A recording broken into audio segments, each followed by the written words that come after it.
Hey, it's V with 85th and Way. Thanks for joining me today. Now, in this episode, we are going to talk about let's get ready to romper. Okay, seriously, let's get ready to romper. So, I have over the last few months put together like five different rompers. Four of them being very, very similar. So they were from four different pattern designers, but the styles were similar enough that I could do a comparison of them. So I wanted you to check those out. Now, I will say two of them did not make the cut. Not because they were bad patterns, just because I did not like the way it looked or they looked on me. So I'll go over all four of them, give you some background about them. They're, again, pretty similar. So the numbers, a lot of the numbers will be the same. And then tell you kind of what I liked and disliked about them. So what four am I talking about? Okay, so I got my handy dandy notebook, post-it paper-ish kind of thing. So it's the Pattern for Pirates Runabout Romper. It's the McCall's 8218. And I think it had a name. Maybe I'll find it and plug it on here, but it'll at least have a picture of the envelope on there.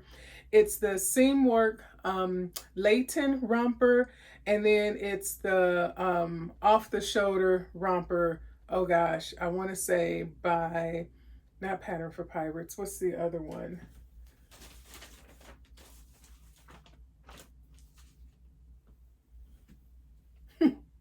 Cheat sheets by Ellie & Mac. So the off the shoulder romper by Ellie & Mac.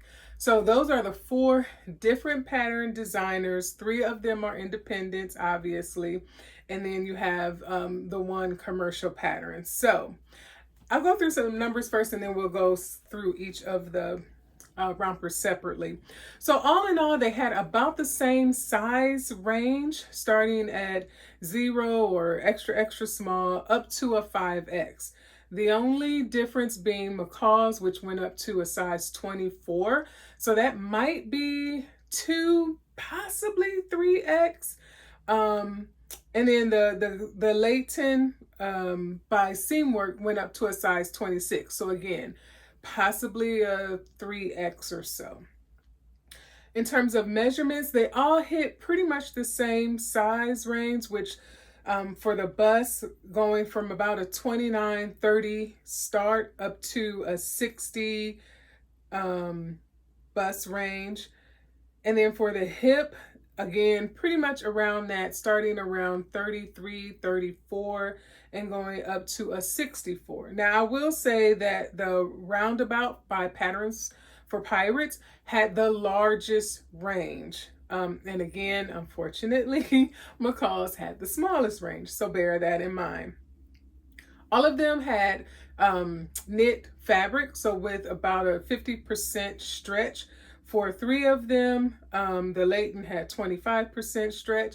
You could do a 50% stretch for the Layton. Just know you'll have to size down, maybe 1 or possibly 2, because it'll have a very looser fit on you with that much stretch. But you can get away with the 50% stretch on that one as well. In terms of fabric, now this is where it gets really tricky. Anywhere from 2.5 to 3 yards of fabrics, I'll say, for the most part, is what you need for all three of them. If you're using a 60-inch width fabric, higher on the higher end for a 45-inch fabric. And again, as I mentioned in my last video or previous video, the 45 and the 43 inches do matter. So if you can stick with 45, great. You'll be right where the pattern envelope says. If you're at a 43-inch fabric, you're going to want to get some more, anywhere from a half yard to another whole yard, just depending on how you have to lay things out, because those 2 inches will make a difference. Now, with the Pattern for Pirates and the Ellie & Mac, they don't give you like you'll need 3 yards for this and 2 yards for that. They go by piece. So they'll tell you the sleeve needs 5/8 inch. The waistband needs, you know, 1.5 yards. The, you know, whatever, each piece has its amount of fabric to use. So you will have to do some math and possibly new math to figure out those calculations. As far as interfacing, all but one did not need it. So McCall's did need a little bit of interfacing, but not too much. So it's not very bad. For notions, you need elastic for all of them, and that could be 1/4 inch or 1/2 inch. Most of them were 1/4 inch elastics, and that's to go around the waist because all of them do have that gathered or elastic waistband. And so you'll need elastic for that. The number of pieces varied. So coming in with the least amount of pieces was the Layton at just 8 pieces, and then 24 pieces for the roundabout. Now, before you get, you know, clutch your pearls and all, for the roundabout, that came as a dress, long or short. It came as shorts as well as joggers. So that's why you have so many pieces in that patterns, because you can do a lot of different things with it, but you won't need all 24 pieces for one version, right? So bear that in mind. So it's probably still around that 8 to 10 pieces. It's just because you have so many different looks out of that. That's why you have that larger number of pieces. For the steps, for McCall's, they came in first with just 23 unique steps to put together. The other ones were hovering around 50 unique steps. The difference being the independents are very, very detailed. So, I mean, step by step by step in terms of what you need to do. So it takes out a lot of the guesswork or uncertainty, which can be a pro and a con. For instructions, all of them had really great instructions. I did go in order pretty much for all of them, and I didn't make any modifications to any of them. So for ratings, I gave them all a 5 out of 5. However, that's because I was using my iPad as I was putting this together. So I didn't print off any pages. I was just, you know, going step by step, page by page. If you are someone who likes to touch and feel and flip back and forth through pages, most of the patterns had about 20 plus the independents had about 20 plus pages of instructions. So for me, if I was a printer, it would get a 4 out of 5 because that's just a lot of pages. Now it's great because they give you pictures. However, that's just a whole lot of paper that you are printing, a lot of ink that you are using as if you want to print them out and have them in front of you that way. So again, I'm not going to knock because I'm not a printer. I'm not going to knock off points for that. Just bear in mind that that is something you'll have to consider if you're a person who likes to print off and, like I said, actually read on paper versus on screen. So with all of that said, let's get into the 4 different rompers. So here they are. Bye. No, I'm just kidding. Okay, so let us start with, I guess I'll start with the Layton. This was a miss for me. Now, this is actually my second time making it. And the first time I just kind of made it because I think that was one of my first seam work patterns that I had purchased and wanted to try. So I did not finish that in its entirety. I don't think I even put the waistband in. I just kind of put everything together to see if I liked the style. And on that one, I think the fabric for me was, it just wasn't working. I didn't want that to deter me from making it again in some fashion fabric. So I knew I figured the size was right. So now let me find a little bit better quality fabric. And so I used this fabric. I believe I got this from a Mood bundle that I had bought when I first got started. So that was back in 2021. I started August 2020, but I don't think I bought any fabric online until 21. So this is the romper here. And the reason why it's a no-go for me, I think, is one, maybe I didn't use the right size elastic in the waist, and so it's just an ill fit for me. I wasn't that I I don't know, in love with the slits in the front. But again, I think that's more of a me preference than anything to do with the pattern itself. So this one, although pretty, I will finish it. Everything is done with the exception of the hem. So you can see probably there, I have pressed it. I just need to finish hemming it. I didn't know if I wanted to do that with a twin needle or just some hem tape. And then this will more than likely go in the donation pile. I don't see me wearing it. And even if I was to go back in and try to do something with this elastic waistband, I don't know that I have the patience for that, because with this one, you actually sew the elastic right into the garment, so it's not a casing.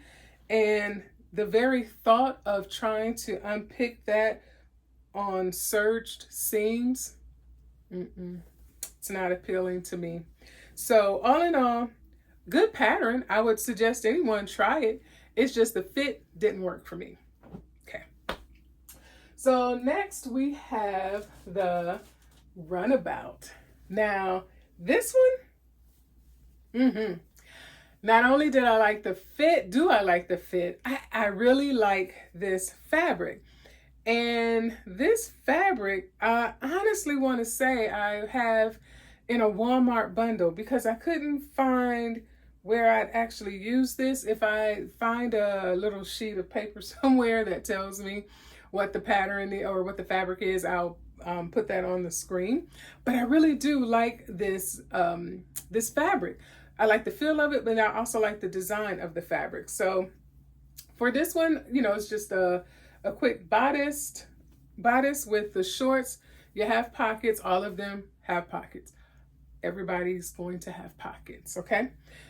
With this waistband, it actually does have a casing, so that makes it easier if you want to bring it in. If, you know, body changes, you want to bring it in or take it out, you have that option to do that. It's fairly easy to do that when it's a casing instead of being stitched right into the waistband. So you have that option. And then because this is a runabout, it gives a very, rompers are comfortable anyway, but because it's loose, it falls off the shoulder for a little sexiness. Wear it up, you know, dress it up, style it down. It's a pretty good romper. So do like this romper. Now the next one, which was another miss, was the McCall's 8218. Now, in full transparency mode, I'm really not a fan of knots at the waist. They don't do it for me. I've bought something retail a couple of times, I think, over my lifetime. I've tried it on my own. It's just not a style I'm into. It's just not a look that I gravitate towards. But I wanted to, again, try it. And it just didn't. Now, it also didn't, because you can see the waviness of this here hem. Oh my gosh, it was giving me the blues, and I was over it. So going into it, I was a little iffy, but open. As I'm sewing it up, it was just like, we're just going to sew this for donation. Like, this will never be worn by me. So we'll, you know, go all the way through, give it as much professionalism as I'm able to at my skill set for someone else to use. So it has this overlay that ties in the front and then is just loose in the back, but it is a full bodice there. So they have a couple different versions. If you just want to omit this overlay, you can do that. That'll be great. Still a very comfortable romper, which I might do. And then just find a belt to go over, you know, around the waist to hide that elastic at the waistline. But all in all, it was a pretty okay, pretty okay make. It does have, you know, a nice thick, bulky, I guess, seam here. Because it is an overlay, you do have the full bodice, so it gets a little thick right there at the top. But and then you have knit interfacing, so that gives it some stability. So that's why it's a little bit heavy there you know, at the top. But all in all, I mean, it's a decent romper. It's just not a look for me. Okay, so that was McCall's. And lastly, we have the Ellie & Mac off the shoulder. Now this was one that I was hoping would come out really, really nice, and it did. And I used 100% scraps with this. So I think I made a sweatshirt or something else out of I made a Astoria from Seamwork out of this fabric. So I had just a little bit left of that. And then for this, I made a different romper, and I had enough left for shorts, obviously. So because I didn't have enough to do full one color, I figured I'd, you know, just do some blocking, if you will, or some matching. The fabrics, this one is a little lighter than the shorts. So I think that works. I don't know if it'll work the other way around or not, but it works. And again, so it hangs off the shoulder. It's a pretty wide or boat neck neckline. You just have a very small seam here at the sleeves for a short sleeve. And then again, you have a casing. So if you need to adjust it in the future, you can do that.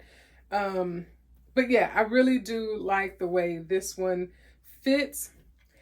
If I were to sew this again, which I probably would, I will make the bodice just a little bit longer so that it definitely hangs over the waistline just a little bit more. I think for me is would be a better look, or something that I would like more. But all in all, these were some great rompers. So again, 2 of them, not quite my style, really didn't work out for me, but still great rompers. All 4 of them, a few yards, and you're good to go. And even that last one, when I say I was putting together scraps, I really, really was. Not very much in the way of pattern pieces, so they can come together really quickly. You can use your serger for a lot of them, if not all of them, with the exception of maybe some of those finishing hems. But for the most part, I would say all of them, with the exception of McCall's using that overlay, very beginner friendly. If you omit the overlay for McCall's, like you know, one of those other views that they have, I think you can knock that out as beginner, no problem. Other than that, I think that's it. Let me know, have you made any of these 4 rompers? Are you thinking about it? Are you ready to celebrate October 25th? National Jumpsuit Overall Coverall Boiler Suit Day. Looking forward to that again this year. So let me know in the comments what you think, what you've done, what you're getting ready for. I know it's the end of summer for a lot of folks in the Northern Hemisphere, but for our other folks in the Southern Hemisphere, you'll be coming around to spring and summer season soon. And so hopefully you can pick up one of those. Again, all 3 of the independents are still available on those websites. The McCall's, I believe, is still available. I'll link it below so you can go to the simplicity.com website. If not, they may have it at some third-party places.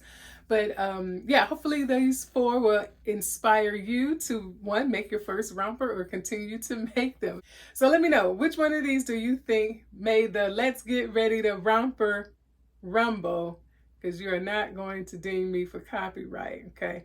I said romper in that title. Okay, quickly, forgot to tell you all that if you are interested in what I am wearing, this is the Jean Paul coverall by Ready to Sew that I talked about in my previous episode. So if you are interested, that will be linked here, as well as check out any of my other videos that talks about rompers and jumpsuits and play suits and coveralls and all of that.